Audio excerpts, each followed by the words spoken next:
वस्सलातु वस्सलामु अला सय्यिदिल मुरसलीन व खातमिन नबिय्यीन मुहम्मद व आलिहि व अस्हाबिहि अजमईन। अम्मा बाद फ़अऊज़ु बिल्लाहि मिनश शैतानिर रजीम। बिस्मिल्लाहिर रहमानिर रहीम। वअतसिमू बिहब्लिल्लाहि जमीअन व ला तफ़र्रक़ू वज़्कुरू निअमतल्लाहि अलैकुम इज़ कुंतुम अअदाअ फ़अल्लफ़ बैन क़ुलूबिकुम फ़अस्बहतुम बिनिअमतिही इख़्वाना व कुंतुम अला शफ़ा हुफ़रतिम मिनन नार फ़अनक़ज़कुम मिनहा कज़ालिका युबय्यिनुल्लाहु लकुम आयातिही लअल्लकुम तहतदून।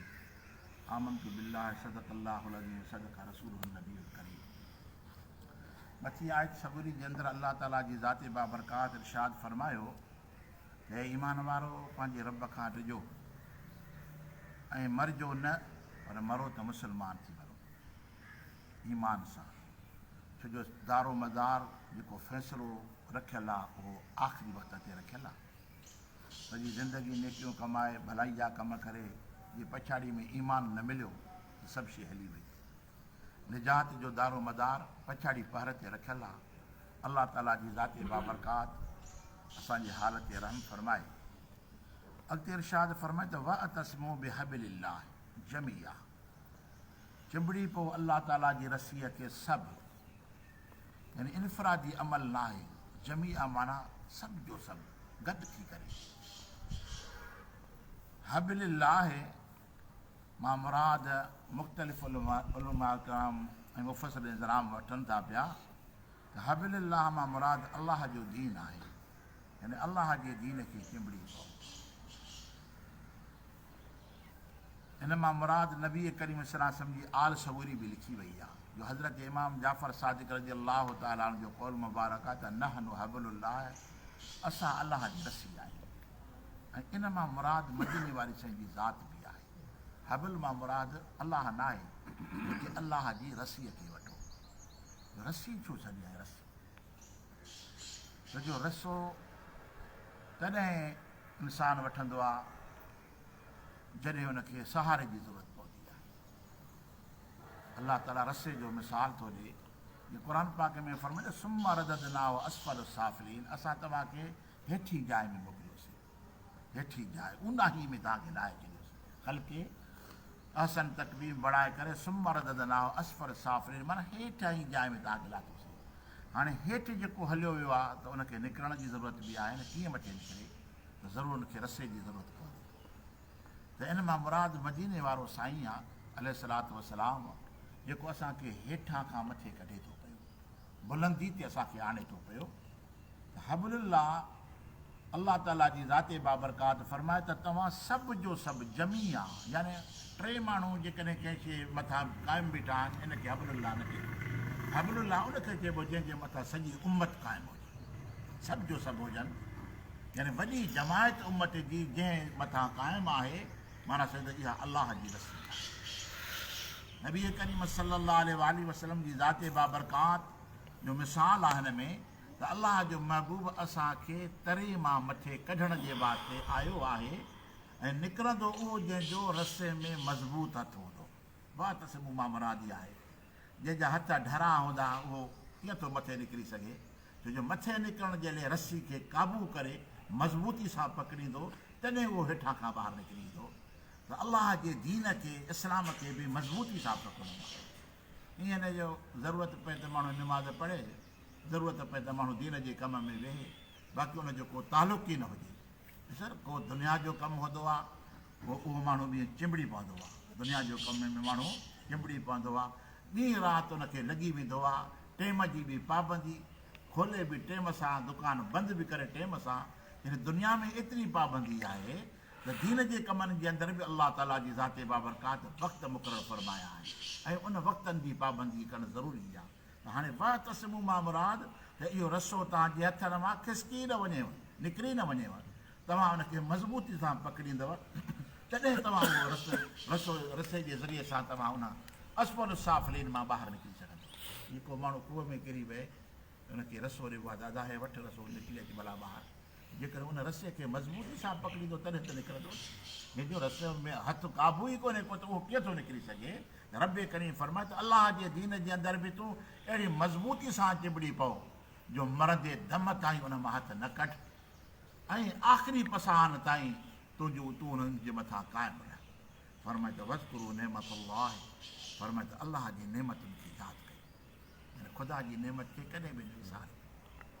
यानी नेमत खे तूं यादि कंदे न त तोमें कुवत शुकुर पैदा थिए। कॾहिं गौर कयो आहे असां गौर कयो आहे त असांजे जिस्म में अलाह जूं केतिरियूं नेमतूं आहिनि, असांजे घर में अलाह जूं केतिरियूं नेमतूं आहिनि।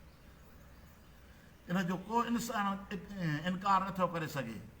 केॾो बि निभागो हुजे न त बि अलाह जी नेमत जो मुनकर नथो थी सघे। रुगो गौर फ़िक्र करे पोइ जॾहिं नेमत खे असां अलाह जी खे यादि कंदासीं असांजे अंदरि तौफ़ीक़ खे शुकुर पैदा थींदो त शुकुर बि त अलाह जी इबादत आहे न। जे ज़िक्र अलाह जी इबादत आहे त शुकुर बि अलाह जी इबादत आहे। अॻिते इरशाद फरमाई इज़ कुंतुम अअदाअ फअलफ़ बैन क़ुलूबिकुम, रब करीम तव्हां त पाण में दुश्मन हुयव पर अलाह तव्हांजे दिलनि जे अंदरि उल्फत पैदा फरमाई। अलाह उल्फत कीअं? जॾहिं असां अलाह जे दीन ते गॾु थी वियासीं न ॼण पाण में माइट थी वियासीं। मां ईअं चवंदो आहियां त निमाज़ी ऐं बेनिमाज़ी में बि फ़र्क़ु अथव। जेको बेनिमाज़ी आहे ॿाहिरी ज़िंदगी गुज़ारे थो पियो, निमाज़ी जेको आहे उहो अंदरी ज़िंदगी गुज़ारे थो पियो। पोइ निमाज़ ते जेके माण्हू अचनि था न सभु हिकिड़े पीउ जा पुट थोरी आहिनि, सभु हिकु ज़ात जा त न आहिनि, पर जॾहिं पाण में गॾु वेहनि था ॼण माइट वेठा आहिनि पाण में। अलाह ताला जी जो फरमाए त अलाह जी रस्सी खे मज़बूती सां वठंदव, रसो अलाह जो हिकिड़ो आहे, 5 रसा न आहिनि। पोइ जॾहिं सभु हिकु रसे ते तव्हांजी पाण में मिलंदव न तव्हां में उल्फत पैदा थींदी, तव्हां में प्यारु पैदा थींदो। जे निमाज़ी मस्जिद में निमाज़ पढ़नि था, अणॼातल बि ॼण माइट थो लॻे पियो, हिक ॿिए जे हाल भाई थियनि था, हिक ॿिए सां मिलनि जुलनि था। वरी जुमे जो इजमा थिए थो, वरी उनखां उहो वॾो आहे, उन में वरी पूरो महलो अचे थो पियो। वरी 12 महीने इजमा थिए थो पियो ईद जो, त उहो वरी उनखां बि वॾो आहे। यानी अलाह असांखे फिरी फिरी गॾाइणु चाहे थो पियो त तव्हां पाण में गॾिजो, तव्हां में उल्फत पैदा थिए, तव्हां पाण में गॾु थी वञो। पर अलाह ताला जी ज़ाते बाबरकात मथां नेमत जो ज़िक्र फरमाए त इज़ कुंतुम आदा फअलफ़ बैन क़ुलूबिकुम, तव्हां पाण में दुश्मनियूं रखंदा हुआ पर तव्हांजे दिलनि जे अंदरि अलाह उल्फत पैदा कई। पोइ जेके ॿ भाइर पाण में ठहियल आहिनि न सम्झी अलाह जी नेमत आहे। 2 माइट पाण में ठहियल आहिनि न इहा अलाह जी नेमत आहे। अलाह ताला दुश्मनी बुग़्ज़ कीने खां बचाए। जे 2 माइट 2 दोस्त 2 अहबाब पाण में मिलनि था पिया ऐं पाण में मोहबत कनि था त इहा अलाह जे तरफ़ां इहा महिरबानी आहे। ख़ुदा ताला जी ज़ाते बाबरकात इहा बि तव्हांजे मथां अलाह जी नेमत आहे। फअस्बहतुम बिनिअमती इख़वाना, पोइ थी पियो अलाह जी नेमत सां तव्हां पाण खे ॿाहिरि। इन्नमल मुमिनून इख़वतुन, जेके मोमिन जेके न पाण में ॿाहिरि आहे। क़ुर पाक में चाद फरमायो पर हुन में अलाह जो नबी दाख़िल न आहे, मता आहे त भुल कयो त अलाह जो नबी बि असांजो भाउ आहे। नऊज़ बिल्लाह, अलाह हिन शर खां बचाए। फअस्बहतुम बिइख़वानिही बिनिअमतिही इख़वाना, फरमाए त पोइ थी पियो उनजी नेमत सां तव्हां पाण में ॿाहिरि थी पियो। यानी इस्लाम जे दायरे जे अंदरि जेके बि जमायतूं दाख़िल थियूं, जेके बि क़ौमूं दाख़िल थियूं, कलमे पढ़ण खां पोइ पाण में ॿाहिरि थी विया। ख़ुसूसन हिन आयत करीमा जे तर्जुमे में मदीने पाक में 2 वॾा कबीला, हिकिड़ो औस, ॿियो ख़ज़रज, 2 कबीला हुया। उनजी 100 साल खां वठी जंग हलंदी हुई पाण में, हिक ॿिए जो क़त्ल आम। जीअं क़ौमूं वॾियल हूंदियूं आहिनि, हो मारे वञे वरी हो पलांद वठनि, हो मारे वञे। इहा जहालत जेका पुराणे ज़माने जी नई जहालत न आहे।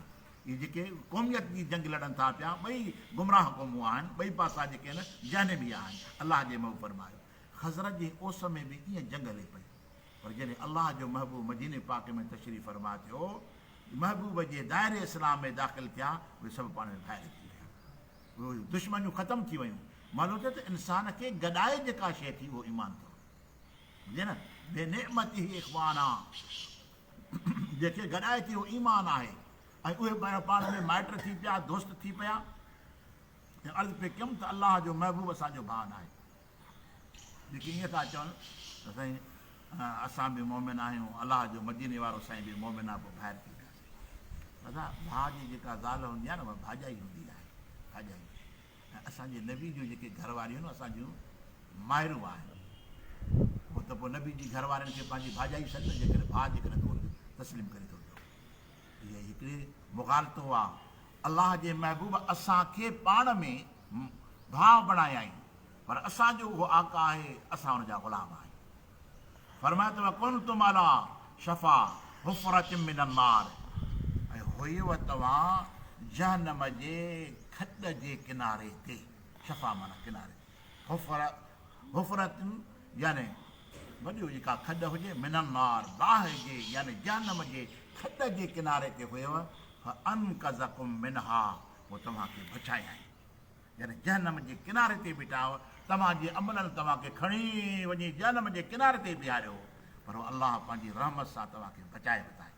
लेकिन इन जंग में जेकॾहिं मरी मरो त तव्हांजो मरण त जहन्नमी आहे न, कहिड़ो तव्हां कहिड़ी जंग में मरो था पिया। फ़ज़ालिक युबय्यिनुल्लाहु लकुम आयातिही लअल्लकुम तहतदून, अहिड़ी तरह सां अलाह ताला पंहिंजे निशाननि खे बयानु फरमाए थो ताजो तव्हां हिदायत वारा थी पओ।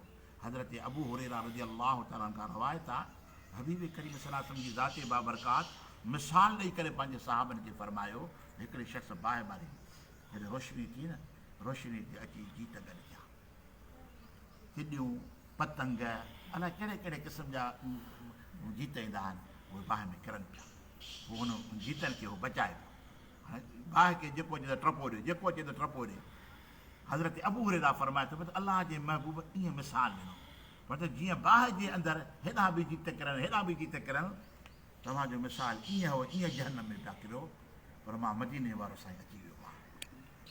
पोइ पाण फरमाए त मां तव्हांजे चेलनि खां वठी तव्हांखे बचायां थो, छो जो चेल में हणिबो आहे ॿख, त जीअं काॾे किरे न मज़बूत करे, चेल जो मिसाल त मां तव्हांजे चेलनि में वठी तव्हांखे हुन बाहि खां बचायां थो पियो। मज़बूतीअ सां त तव्हां हिन में न किरो तव्हां बचो, पर के अहिड़ा बदबख़्त आहिनि जेके मुंहिंजे हथनि मां निकिरी वञी बाहि में किरनि था, मां मदीने वारो साईं छा कयां। यानी अलाह जो महबूब असांखे बचाइण जे लाइ दुनिया में तशरीफ़ फरमा थियो आहे। ऐं अलाह ताला जी ज़ाते बाबरकात फरमायो, जेकॾहिं तोखे गुमराही जी खॾ मां निकिरणो आहे, जहन्नम जी खॾ मां निकिरणो आहे, जेकॾहिं दुनिया जे फिस्क फसाद जा जेके बि तरीक़ा आहिनि उनखां तोखे निजात हासिलु करणी आहे, त पोइ अलाह जी रस्सी खे मज़बूती सां वठणु ज़रूरी आहे। उन मां मुराद मदीने वारे साईं जी ज़ाते बाबरकात आहे। ऐं अलाह जो महबूब असांखे बचाइण जे लाइ तशरीफ़ फरमा थियो आहे। ख़ुदा ताला जी ज़ाते बाबरकात हिन आयत करीमा जे अंदरि पंहिंजे सुहिणे महबूब करीम सल्लल्लाहु अलैहि वसल्लम जो शान बयानु फरमायो आहे। फरमायो त सभु जो सभु गॾु थी वञो मदीने वारे साईं जी ज़ाते बाबरकात ते। अलाह जो महबूब असांजे वहदत जो कारण आहे। सुहिणे महबूब जी ज़ात ते जॾहिं तव्हां जमा थी वियो, अलाह ताला जी ज़ाते बाबरकात तव्हांखे कामयाबी ऐं कामरानी नसीब फरमाए। दुआ आहे त अलाह ताला असांखे अमल करण जी तौफ़ीक़ अता फरमाए।